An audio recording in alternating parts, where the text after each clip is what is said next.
বিশ্বকাপ জিতে দুহাত তুলে সৃষ্টিকর্তার প্রতি শুকরিয়া আদায় লামিন ইয়ামালের। একমাত্র মুসলিম হিসেবে এবারের বিশ্বকাপ জিতলেন স্পেন তারকা। গোটা পৃথিবীর সর্বকালের অন্যতম সেরা তারকা লিওনেল মেসিকে হারিয়ে লামিনি সেরা হওয়ার মুকুট পেলেন। ফিলিস্তিনের পতাকা হাতে ইতিমধ্যেই বিশ্বমঞ্চে লামিন সাহসিকতার পরিচয় দিয়েছিলেন। প্রকাশ্যে এভাবে কত জনই বা মুসলিম দেশটিকে সমর্থন জানাতে পারেন। লামিন সেই সাহস রাখেন। তরুণ বয়সেই এমন অ্যাক্টিভিটিতে মুসলিম বিশ্বের আইকনে পরিণত হয়েছিলেন স্পেন তারকা।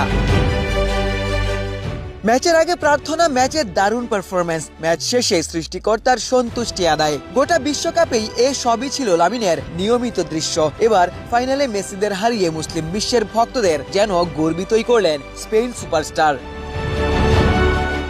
আর্জেন্টিনার বিপক্ষে লামিনি শুরু থেকেই আক্রমণ চালিয়েছেন, বা প্রান্ত থেকে একের পর এক রানে মার্তিনেজদের কাঁপিয়ে দিয়েছেন। বলা যায় গোটা বিশ্বকাপেই লামিন স্পেনের প্রাণ ভোমরা ছিলেন। ফাইনালেও তার ব্যতিক্রম হয়নি। আমাদের উঠে দাঁড়াতে হবে।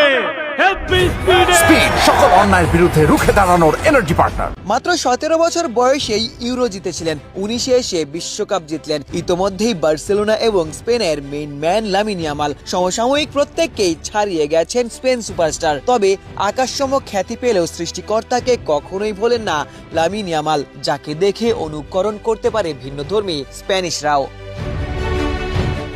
আশিক সারোয়ার, নিউজ 24।